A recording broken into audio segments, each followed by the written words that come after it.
بسم اللہ الرحمن الرحیم۔ السلام علیکم دوستو، دنیا بھر کی خبروں میں آج آپ سنیں گے، لیکن اس سے پہلے اگر ہو سکے تو لائک اور سبسکرائب کا بٹن ضرور دبا لیں۔ شکریہ۔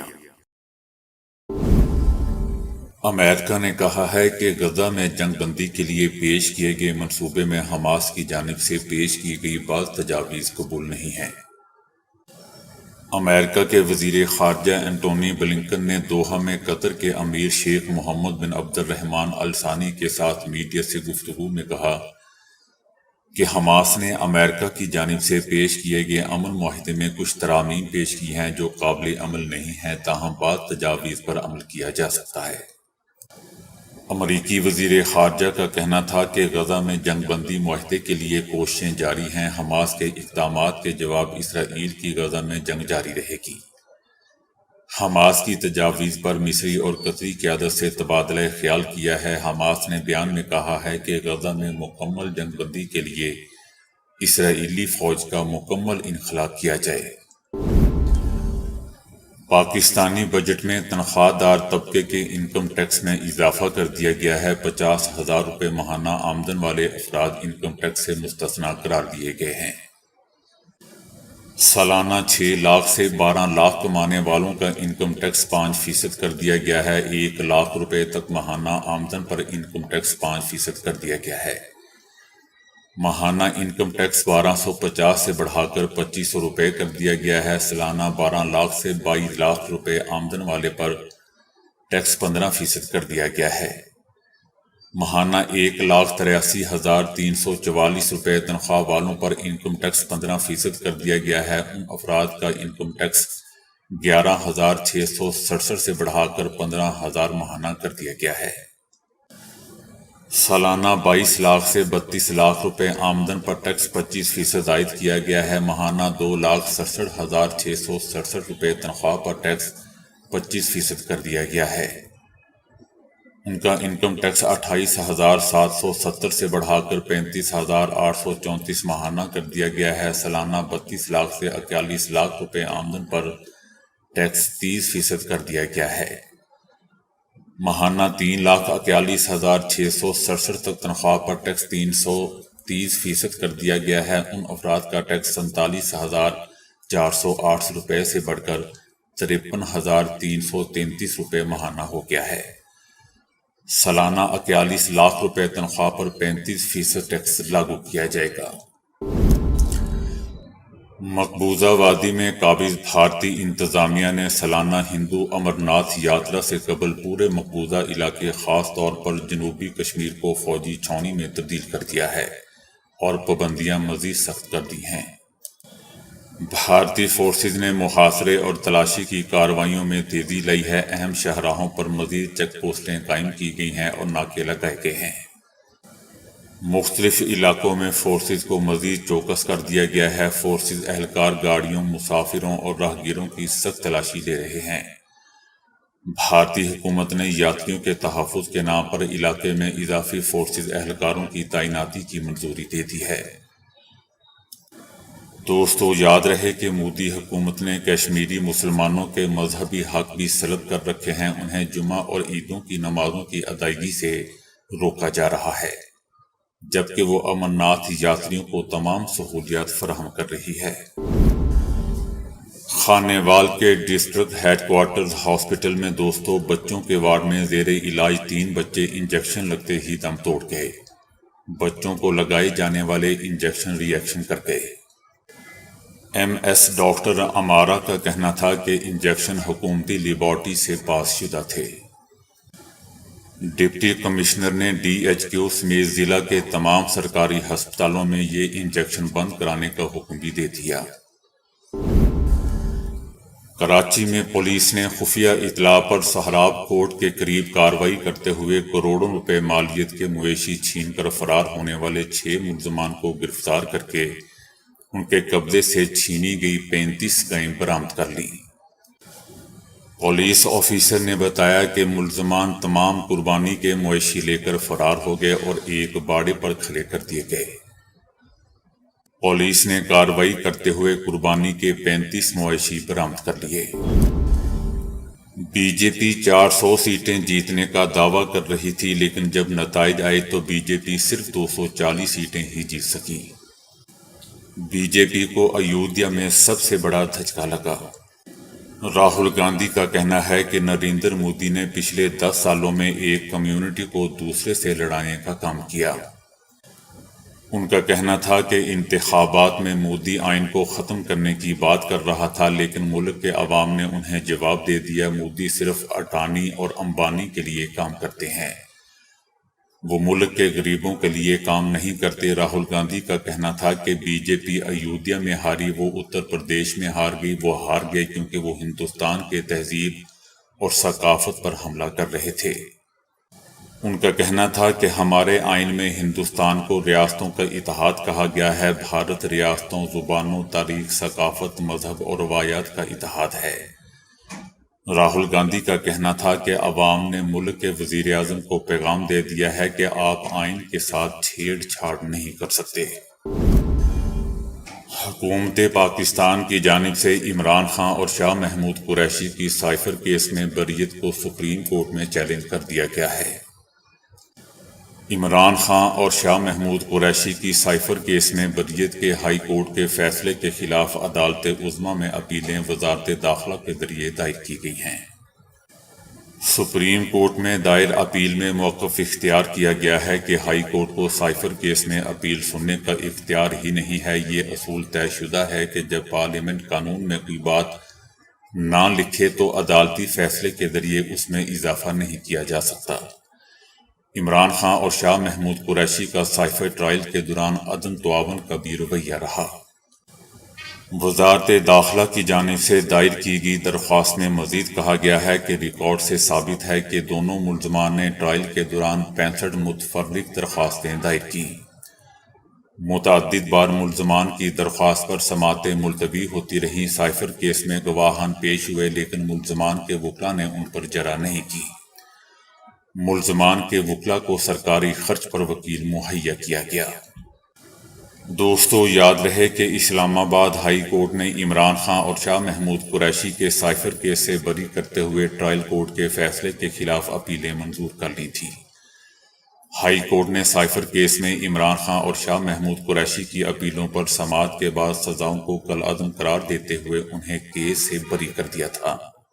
حکومت پاکستان نے کہا ہے کہ عدالتوں کو ادراک ہونا چاہیے کہ سائفر ایک حقیقت ہے اور قومی سلامتی پر کوئی سمجھوتہ نہیں ہو سکتا۔ حکومت کی جانب سے بجٹ میں ٹیکسز کی بھرمار پر سینٹ اجلاس میں سینیٹرز نے شدید ردعمل کا اظہار کیا ہے۔ شبلی فراز نے بجٹ پر بحث کا آغاز کرتے ہوئے کہا کہ وزیر خزانہ کا اس حکومت میں آنے کا سب سے غلط فیصلہ تھا۔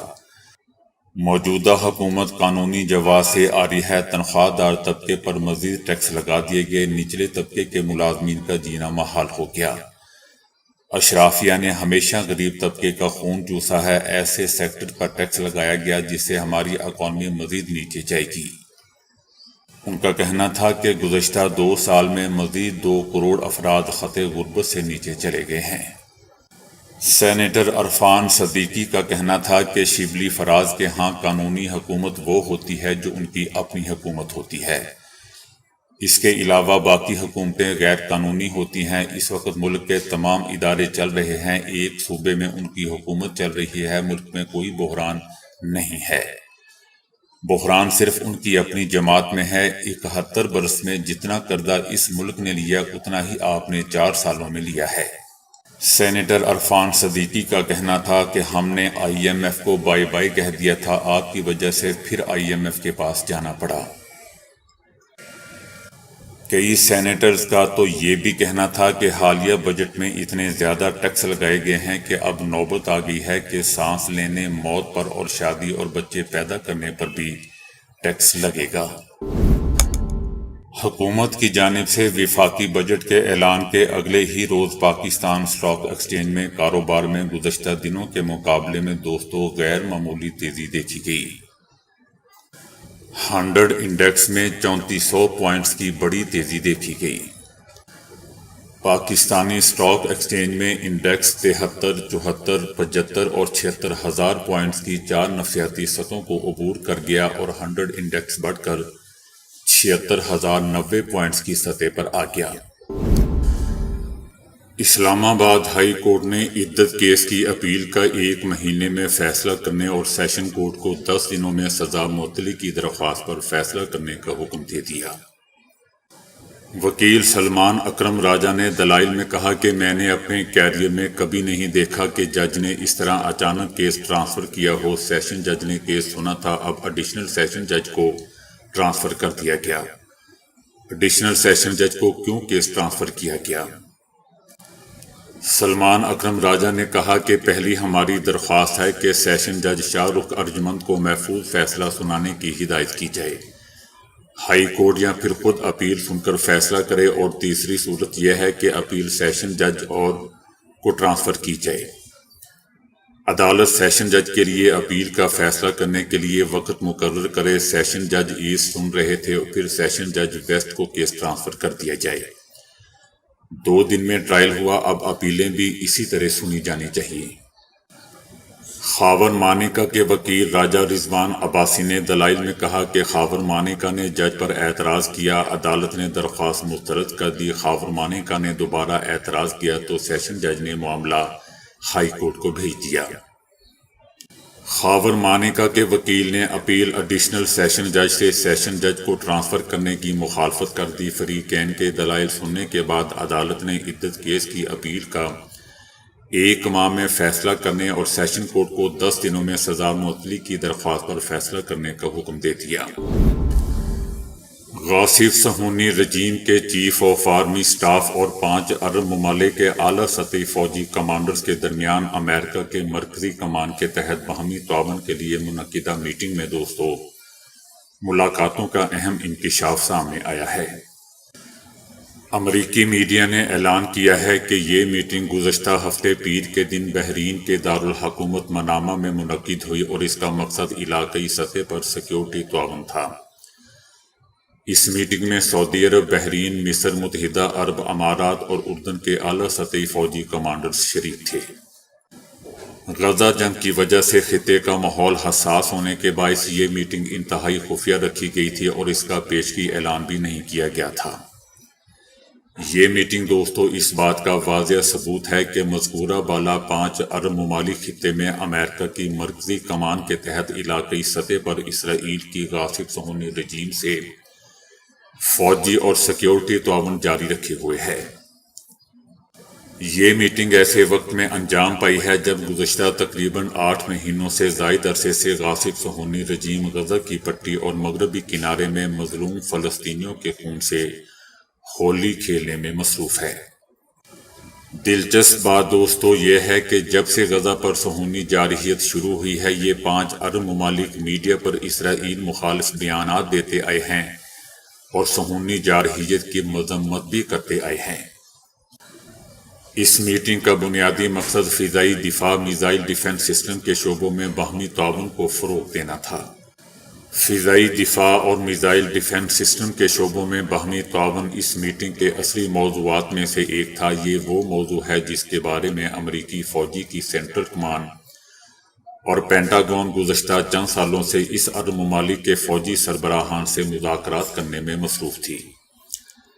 امریکہ سمجھتا ہے کہ اپریل کے مہینے میں مقبوضہ فلسطین پر وعدہ صادق آپریشن کے تحت ایران کا وسیع میزائل اور ڈرون حملہ ایران کی بڑی کامیابی تھی اور اس کا مقابلہ کرنے کے لیے اسرائیل کی مرکزیت میں خطے کے عرب ممالک کے ساتھ ایک فوجی اتحاد تشکیل دینے کی اشد ضرورت ہے۔ امریکی حکمرانوں کا خیال ہے کہ وہ اسرائیل کی غاصب صہیونی رجیم اور خطے کے عرب ممالک کے تعاون سے اسرائیل پر ایرانی حملے کے بارے میں معلومات حاصل کرنے میں کامیاب ہوئے تھے اور داغے گئے ڈرون، طیاروں اور میزائلوں کے بارے میں وارننگ حاصل کر پائے تھے۔ اسی طرح اردن اور سعودی عرب نے اسرائیل پر فائر کیے گئے ایرانی ڈرون، طیاروں اور میزائلوں کو فضا میں تباہ کرنے میں بھی اہم کردار ادا کیا تھا۔ اسی طرح یہ عرب ممالک عراق اور یمن سے اسرائیل پر داغے گئے ڈرون، طیاروں اور میزائلوں کا مقابلہ بھی کرتے رہے۔ اہل کراچی ٹیکس کے جال میں پھنس گئے، حکومت نے سڑک پر چلنے والی ہر گاڑی سے ٹول ٹیکس لینے کا فیصلہ کر لیا۔ حزب اقتدار نے حزب اختلاف کے تحفظات کے باوجود کہ الیکٹرک کے بلز کے ذریعے میونسپل ٹیکس وصول کرنے کی قرارداد کثرت رائے سے منظور کر لی۔ سٹی کونسل اجلاس میں بھی اہل کراچی سے شاہراہوں اور پلوں پر گاڑی چلانے پر ٹول ٹیکس وصول کرنے کی قرارداد منظور کی گئی۔ 101 سے 200 یونٹ تک کے بل پر ماہانہ 20 روپے اور 300 یونٹ تک کے بل پر ماہانہ 160 روپے میونسپل ٹیکس لگے گا۔ جماعت اسلامی نے کہ الیکٹرک کے بلوں میں میونسپل ٹیکس کی وصولی پر عدالت جانے کا اشارہ دے دیا۔ اپوزیشن لیڈر نے کہا ہے کہ ٹول ٹیکس کی عوام کی جیبوں پر دن دہاڑے ڈاکہ ڈالنے کے مترادف ہے۔ دوستو، یاد رہے کہ سندھ ہائی کورٹ نے اس ٹیکس کی وصولی پر سٹے دیا ہوا ہے۔ تمام پچھلی سماعت پر عدالت نے کہا تھا کہ سٹی کونسل کو شہریوں سے ٹیکس لینے کا حق ہے۔ امریکی ماہرین نے نئی تحقیق میں چاند اور نیند کے درمیان ایک انتہائی دلچسپ تعلق کا انکشاف کر دیا ہے۔ یونیورسٹی آف واشنگٹن کے تحقیقاتوں نے بتایا ہے کہ چاند ہماری نیند پر بہت زیادہ اثر انداز ہوتا ہے۔ 29.5 دن کے قمری مہینے میں چاند کے ساتھ ساتھ ہماری نیند گھٹتی بڑھتی رہتی ہے۔ نتائج میں تحقیقاتوں نے بتایا ہے کہ 14ویں تاریخ کو چاند کے پورا ہونے سے پہلے کے دنوں میں لوگ بہت دیر سے سوتے ہیں، اور پورے قمری مہینے میں ان دنوں سب سے کم نیند لیتے ہیں۔ اس تحقیق میں سائنسدانوں نے دیہی علاقوں کے رہائشیوں اور شہری علاقوں کے کالج اسٹوڈنٹس پر تجربات کیے ہیں۔ رزلٹ میں مزید بتایا گیا ہے کہ نئے چاند سے پہلے کے چند دنوں میں لوگ پورے قمری مہینے میں سب سے زیادہ جلدی بستر پہ جاتے ہیں اور طویل نیند لے لیتے ہیں۔ جس طرح پورے قمری مہینے میں چاند کی مختلف اشکال ہوتی ہیں جو اس کے ایک پورے چکر کو ظاہر کرتی ہیں، اسی طرح ہماری نیند کا بھی ایک اتار چڑھاؤ ہے۔ سعودی عرب میں ایک خاتون نے اپنے شوہر سے علیحدگی کے بعد منفرد انداز میں جشن منایا۔ جشن کی ویڈیو سوشل میڈیا پر وائرل ہو گئی۔ خاتون نے شوہر کے گھر کے سامنے آتش بازی کا مظاہرہ کیا اور اپنی خوشی کا اظہار سیٹیاں بجاتے ہوئے کرتی رہی۔ بعض لوگوں نے طلاق کا جشن منانے پر تنقید بھی کی ہے۔ کئی لوگوں نے ہمدردی کا بھی اظہار کیا۔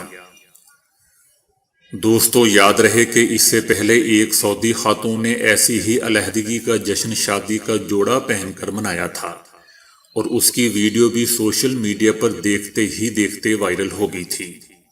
تو دوستو، ابھی کے لیے اتنا ہی۔ ویڈیو کو لائک اور شیئر کرنے کا بہت بہت شکریہ۔